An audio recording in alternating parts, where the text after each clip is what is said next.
What's up guys, welcome back to another video, and today I'm going to be talking about how to get your protein in.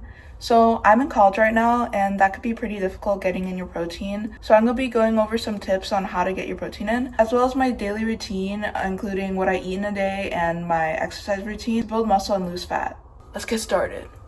So my split this day was push day, so I did some chest, triceps, shoulders, and abs. And as you can see, my camera angle is not good at all. Anyway, I just started off with 2 sets of a flat chest press. After that, I did 2 sets of an incline chest press machine. And I generally take all my sets to failure. That's just how I personally like doing it. But generally, if you're lifting with high intensity and you're working as hard as you can, you'll definitely see results over time. So I didn't record my entire workout, but I also did some chest flies. And here I'm doing tricep extensions with cables. So I would definitely recommend this if you're trying to grow your triceps. It allows you to get that full range of motion that you really can't get with like a regular tricep extension rope. So I only recently started doing lateral raises with the cable machine, and it keeps a lot of tension throughout the whole movement as opposed to just regular dumbbells. So this is a great exercise if you're trying to grow your shoulders. And for my last exercise, I like to finish off with some push-ups. I swear whenever I do this, I get flashbacks to gym class. Then I just did some light walking on the treadmill for around 40 minutes. If you ever struggle to get motivated to do cardio, literally just pull up your favorite show or YouTube video or just doom scroll, and like time goes by way faster. So my daily step goal is around 10,000 steps per day. I like to get a majority of my steps done by the morning. So I usually just do it right after lifting, and then I try to get the rest of my steps done after. Okay, for my main protein source, I'm gonna be having some grilled chicken and also some eggs. And I also have some of these oranges, and these are really good, so I'm gonna be having 2. I also have some leftover grapes and some carrots.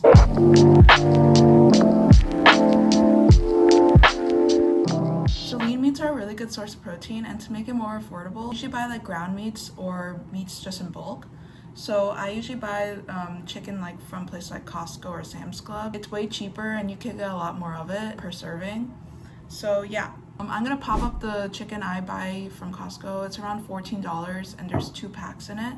And it usually lasts me a week or a week and a half. And also eggs are a really good source of protein. It's also really cheap if you buy in bulk. These are perfectly ripe. Okay, it's around 12 o'clock right now and I'm heading to my next class. And step count right now is around 8,000 steps, so I'll probably get 10K in the next hour or so. I swear walking is one of the best ways to burn calories because it's so low impact. It's also good for like de-stressing and for mental health, especially if you're like going on nature walks and stuff.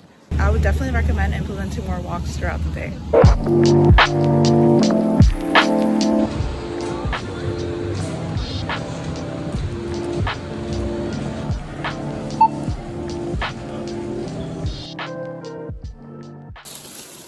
It's really windy out. I am pretty hungry right now, so I'm gonna make a snack when I get back. That's probably gonna be protein yogurt. Finally back, and I'm gonna show you how to make my protein yogurt. So basically all you just need is yogurt and some protein powder of choice. So I found that like brands like Oikos and stuff, it tastes really good, but it's really expensive. Even though protein powder usually costs like a lot at once, per serving it's actually a pretty good deal. So I got this huge bag of vanilla protein powder from Costco, and I'll put the price per serving on the screen right here. Macros are 120 calories for 25 grams of protein per scoop. And I'm not joking, but I also have this stack of Costco yogurts that I've had. I probably need to recycle this, but I guess I'll just keep it as a trophy for now.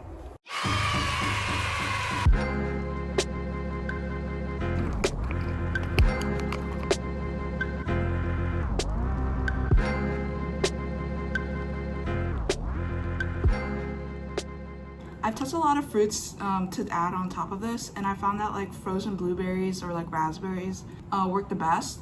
But I don't have any right now, so I'm just gonna stick with cinnamon, and on the side I'm just gonna have a banana.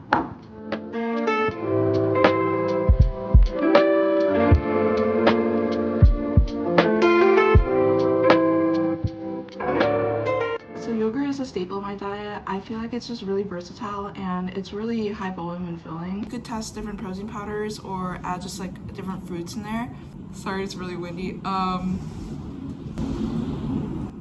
Some combos that I really like is banana and peanut butter. It's a classic. You could also make savory things with Greek yogurt. Also sub it for sour cream, so you can make like burrito bowls. Yeah, it's just a really well-rounded ingredient. I'm gonna have this and do some work. Okay, so I'm in college, and a lot of times, like when you're in dorms, you can't really cook anything besides the microwave.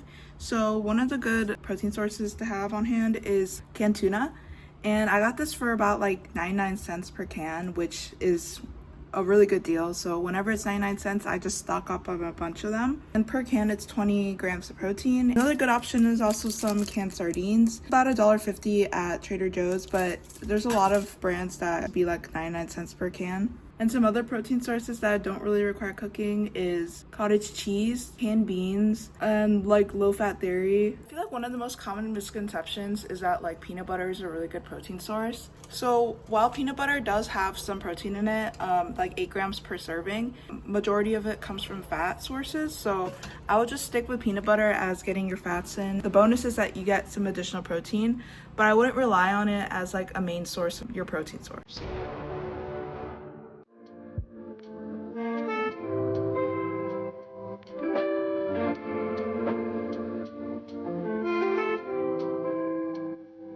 Yeah, I'm chilling outside right now. One of the most important things to consider when trying to build muscle and especially losing fat is how much protein should you be eating. So I usually aim for around 1 gram of protein per pound of body weight. So let's say you're like 150 pounds, then you'll try to aim for 150 grams of protein. It's a really good practice to also space out your meals.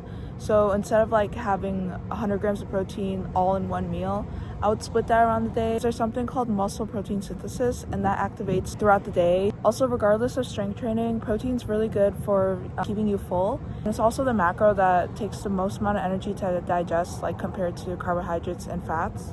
So yeah, it's always good to like implement a higher protein diet, and you'll probably see that you feel fuller and it'll help you lose weight. I'm a little low on fats right now, so I'm gonna have some peanut butter. So there's like a misconception. I feel like a lot of people think that like high fat foods like make you fat, but that's like not the case at all.